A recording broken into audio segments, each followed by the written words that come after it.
Hey all, how's it going? You haven't seen my ugly mug in a long time, right? I like this webcam. It actually has a tripod that I'm using right now, like a little mini tripod. I love that. It actually cost me about $150, but I'm just glad I have one. So, and yes, I am going to shave this beard in case people are asking. It's horrendous. I know. Um, Once again, I've just been really busy. Um, my computer, as you know, my previous computer died. Now I was scared because I thought it was the hard drive, and there was a lot of stuff. Now people are asking, why don't you boot in safe mode? Why don't you do this? Why don't you do that?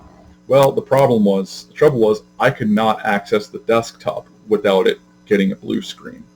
So I mean, for a long time, my computer, I noticed its performance was getting bad, so or was doing worse and worse. And I had the computer for a few years. I upgraded from XP to 7, I think. But sorry, I gotta. This always happens. Told you, this is like the rule. When I'm recording, I always get interrupted. Anyways, am I using? Hang on, am I using my? It says default microphone. Okay.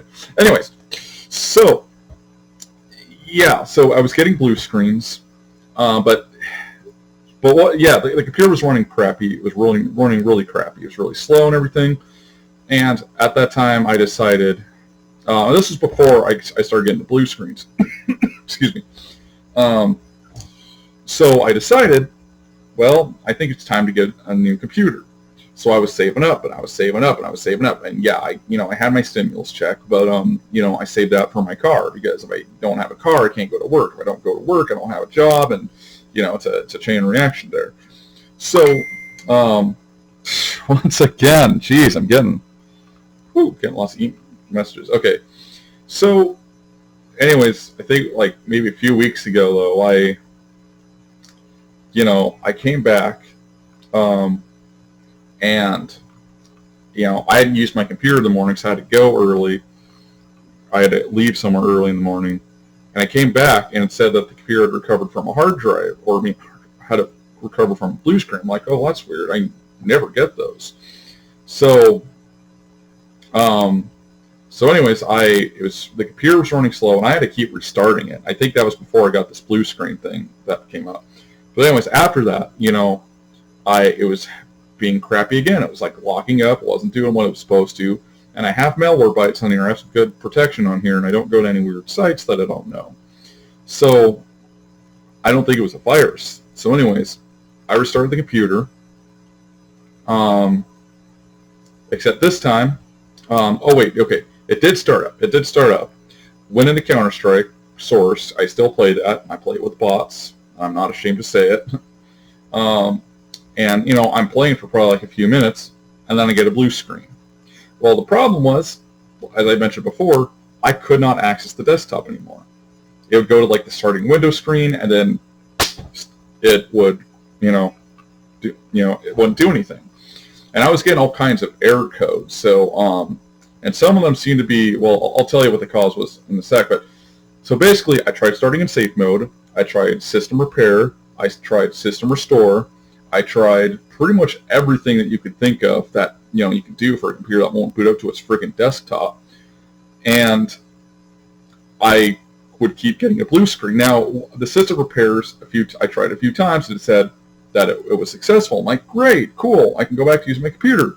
Also the last known good configuration setting, that also I tried, but Windows still wouldn't start up. I just kept getting blue screens and blue screens. So I had to pretty much dump my entire stimulus check into getting a new machine, and I really wanted it to be a good computer. So I paid for really the most top of the line stuff I could afford.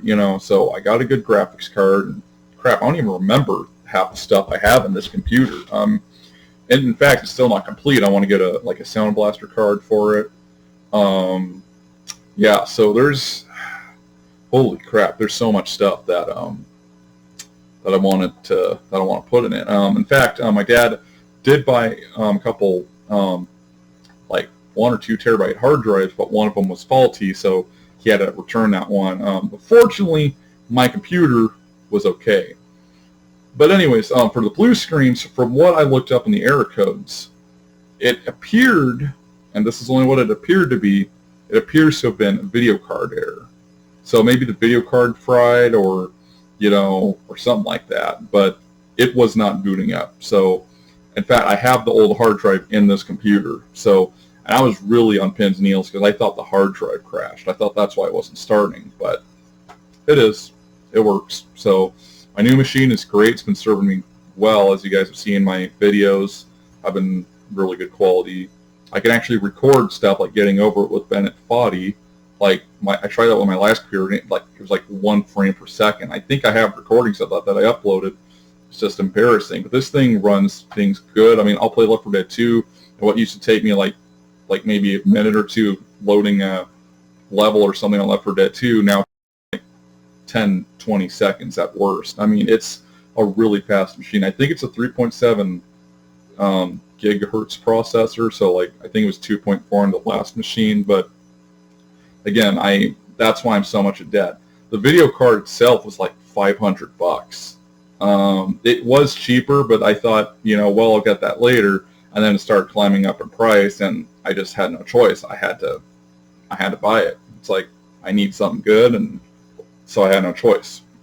So the new machine's great. I got Windows 10, which is what we use at work, so I'm used to it. I don't mind Windows 10 so much. I only wish it was compatible with 16-bit programs like the sequencer I use and stuff, but unfortunately it doesn't. I tried a virtual machine, and I'm having problems with it running. It runs the program, but it runs it slow, and people on the forum of that virtual machine aren't very helpful, so I guess I'm screwed. So with that said, is there anything else? Well, yeah, there are a couple things. I actually picked up a few games, if you guys want to see them. Oh, actually, while my computer was down, I was in the area. I was in my hometown of Everett, or, I was born in Seattle, but I grew up in Everett. And I've seen this building before, but I finally decided to actually go in and check out the Funko building, because their headquarters is actually in my hometown. And I used to pass by this building saying it just had Funko on it. The characters weren't on there or anything. And I thought, well, that's got to be a different Funko. It's not in Washington, not that Funko. Well, it turns out it is. Now they do have the giant figures outside the place or whatever. And I don't really have an interest in collecting it, but while I was there, I thought, well, I'll grab myself a souvenir. So I actually got Freddie Mercury. There's a few different iterations of him, but this is the the original 70s Freddie Mercury, and so that's pretty cool. Because I'm a huge Queen fan, so I'm wearing a Queen's right shirt. This is actually my dad's, believe it or not. He got it way back in the day, and he's like, well, I can't fit into it. Here you go. So that's pretty cool. And I did pick up some games. Actually, I picked up a lot of games since my computer's died, so I haven't really had the chance to show people anything. But I'll show you guys some of the stuff I got. So first one is, well, not in any order, of course, but this is Rambo for the Famicom. And this thing, again, just like Predator, the manual actually has lists the enemies. So I found out that giant spider is actually called a light mover, and it actually explains why you don't have why you start out with the knife is because, and it's a really stupid excuse, but at least they give you one. That but apparently, so before you start the game, there's a cutscene of Rambo coming down from the parachute. Well, the game or the manual explains that he loses his weapons through the parachute or while on his way down. So again, stupid excuse, but at least they explain it. I'm surprised they did. So, okay, so the next one is quite possibly the weirdest Famicom game ever made. And in fact, it's so weird, I don't even know what side is supposed to be the front or the back. But this is 89 Denno Kyusei Urinai. So, in the U.S., we got Taboo the Sixth Sense, that tarot game. It's kind of like that. It's supposed to predict your future for 1989. Of course, it's 30-something years later, so it's kind of irrelevant. 32, if my math is good, which it's not. But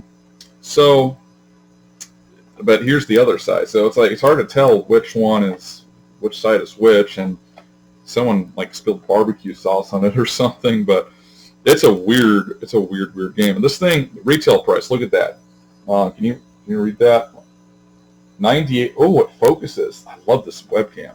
Um, anyways, 9,800 yen. So that would equate to, well, I don't know about inflation, but back then that would have equated to about $100. That is crappy. Fortunately, I didn't pay anywhere near that much, but it's a weird game. Look it up. You'll be pleasantly weirded out. Okay, so the next one I got was, I haven't played this game yet, but Miner 2049er. This is a game developed by a Ghost developer. Now, there were a lot of Ghost developers back in the day, and this mainly, a lot of them were Japanese, but this is one that happened to be an English development studio, or American, I'm sorry, Eastridge Technology. Now, Eastridge Technology did a lot of games for Mindscape and Grey Matter, but they went uncredited most of the time.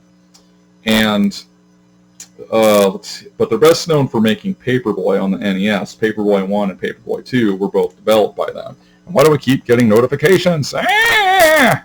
Okay, sorry about that. So I haven't played this, but as far as I'm aware, it's a combination of it's actually a combination of two games. It has some levels from Miner 2049er, and then there's a sequel, I think, called Bounty Bob Strikes Back, both by Bill Hogue. So a long time ago, maybe a couple years ago on my YouTube channel, I never noticed that I got the comment from the guy who actually composed Paperboy 2 on my Paperboy 2 OST, the soundtrack. And he talked about how he did music for this game. I actually interviewed him on the VGMPF. His name is Rich Shamaria. I hope I said that right. And he has his own Big Man, Rich Shamaria, Big Man. Look him up. And it turns out he did a few games for Eastridge Technology, this one included. And unfortunately, because of that developer, he was never credited in a single video game. So you'll never find his name in a game, at least not from back then. So I'm looking forward to checking this one out. From what I've seen, it's nothing special. It's just like a run-of-the-mill computer port that Mindscape usually did. Although surprisingly, they didn't rename it like they did with like Last Starfighter or Mad Max or or Conan even, which was also Eastridge Technology. So another game I picked up. Actually, it's kind of two games. I got the NES and Game Boy versions of Battleship. Now these are two completely different games developed by different companies. So this was Mindscape in the US. This is actually one of the few games they actually developed rather than published and then outsourced to another developer. And this one is the only score that Mark Knight did. Check out Mark Knight's music. He's on YouTube. If I can remember, I'll post a link to his YouTube channel. I talked to him about it. I don't think it's his favorite soundtrack of all time, because I know he wasn't really happy with the limitations of the NES, but he's a great guy. Really great music in this game. And he actually did a few other songs for the game, but I guess they didn't make it in there. So this is a good one. But for my money, with all due respect to Mark Knight, because has nothing to do with the music he wrote, but I say the Game Boy version has better music. Now, I've always suspected Pack-In Video was the developer because it uses Junichi Saito's sound driver. But the original game was released in Japan, which I do have. I just don't know where it is right now. It's called Kaisen Game, or Naval Battle Game, Navy Blue. That's what they call Battleship, I guess, in Japan, or at least back then. I do have the sequel for it, though, here. This is Kaisen Game Navy Blue 90. And this game's entire soundtrack was reused in the NES version of Navy Blue, or Famicom only, of course. But for my money, I say this one has the best soundtrack out of all of them. But this one's also got really good music. I wish someone would fix the GBS file of these games so it would play right, but at the right tempo, but that probably won't ever happen. So, yeah, I mean, great. These games suck, though, actually. And you know why? Because it's one of those games where the AI cheats and it always knows where you are. And I'm not the only one who thinks that. Look up, every other review of this game, and you'll hear the same thing. The AI just always knows where you are. It's unfair. And it sucks because, this could be a really good game besides that. I remember playing I had the electronic version with the digitized voices. That was pretty cool. But otherwise, it's okay for what it is, but F that difficulty, man. So the other game I have is a game that I actually cannot play. But I collect games based on soundtracks that I like. So um, here you go. This is Aladdin for the NES. This one was developed in England by NMS Software, which I assume is the reason why it never came out in the US. Now, NMS Software also developed the Game Boy version, which I also have, and that was released in the US. But from what I hear, I think this is like a watered down port of the Genesis version. And in fact, apparently people say it's so bad that even there's a pirated version of Aladdin, which I think is based on the Super Nintendo game. I could be wrong. But people say that that one's much better than this. So I don't know about that. I haven't really played this one a whole lot. But I think Mark Crane was the programmer. Steve Beverly was the artist. Mark Cooksey for sure was the composer. Or he adapted music from the movie. So, but one of the weird things is one of the stage themes in here is actually from the Jungle Book. It's called Jungle Jazz. Well, it turns out that song was in turn supposed to be in the original Aladdin Genesis game called, which I have on the Mega Drive, but I don't know, I don't think I have the box here, so crap. Anyways, it's called Arabic Nena, Nenaw, but it went unused, or that was only in the prototype version. Then the final game, they took it out, so I guess they didn't think it worked, but it made it into this game, so there you go. And as you can see, it's in pretty pristine condition. There's the price tag, $69. Now, NMS Software is the same company that developed Indiana Jones and the Last Crusade, the Ubisoft version on the NES. And on the NES, they also did Jimmy Connor's Tennis. And NMS itself was a lot of former elite employees, so, Motive Time also, so those companies did Joe and Mac. They did Dragon's Lair. Yes, I know. They did Adventures of Dr. Franken, which is like the only reproduction card game that I own. But they did a lot of like conversions of Game Boy games. Like they converted, like on the Game Boy, they did they also did Indiana Jones Last Crusade. They also did F-15 Strike Eagle, I think, Super Off-Road, just to name a few of them. So interesting games, though. Interesting games for sure. Is there anything else? I mean, I think I've shown you pretty much everything that I've got gaming-wise. If people are asking, I'm not really interested in doing VR. I think it's just too expensive, and, I don't really have space around my room to walk or move around and stuff, so I'm just not going to worry about that right now. But, like I said, this machine run is great. I don't know. We'll see where it goes from here. This webcam seems to be doing good. So far it seems like my 150 is working. Although I played back the video that I did of testing this webcam, and it's like, the voice quality sounds kind of shitty. But to be fair, it's a webcam. I'm not expecting much out of it. But the box for this advertises 1080p quality. So there you go, 30 frames per second. But there's the model, in case I get rid of the box or whatever. So, anyways, I have a webcam again. I'm not going to use it in my Lands of Lore playthrough. I'm probably not going to use it in a lot of gaming videos because I don't really see the point of showing my face when, we're supposed to be paying attention to the game. But we'll see what happens. And I don't know if I ever showed people this. This is my second PC98 game, the Pool of Radiance. Holy crap, it's heavy. I don't know if I'll ever play through this one, but we'll see. I can't even beat the computer version, so. Anyways, I think that's about it, guys. Let me try moving this thing. Let's see how it works when I move it. Oh, yeah, that's sexy. Come here. You want to see my face? Yeah, I like that there's a tripod on this thing. That's pretty cool. So, if I want to play guitar or something, it'll work out great. So, I hope you guys enjoyed my rambling about game developers. I don't know if people really care about that, but I always think it's really cool to see. That's why I don't judge games too much, because I always try to learn about their development first before I say it's a crappy game. you never know the stories. Maybe, a lot of times these game developers were rushed by the publishers to get it done in time, and that's why they suck, and it's not the programmer's fault. You think, well, the game sucks and the programmers made it that way, so obviously it's their fault. In a way, yes, but they didn't mean to program it like that. It's like you're being rushed. And you gotta be, games nowadays just suck. That's why I don't play them. That's seriously why I don't freaking play games nowadays, or current gen games, because they all suck. They release the games bugged. They release them freaking like riddled with bugs, just because they think they could put a patch on the patch on the patch's patch. All right, what the patch on the patch? You're gonna patch that patch? Put a patch on that patch? Okay, enough ripping off Silent Rob. All right, you guys take care. I just wanted to test this webcam, actually see how it works. This is so cool, though. I love the tripod. I love it. All right, take care, guys. God bless. Peace out. Stay safe.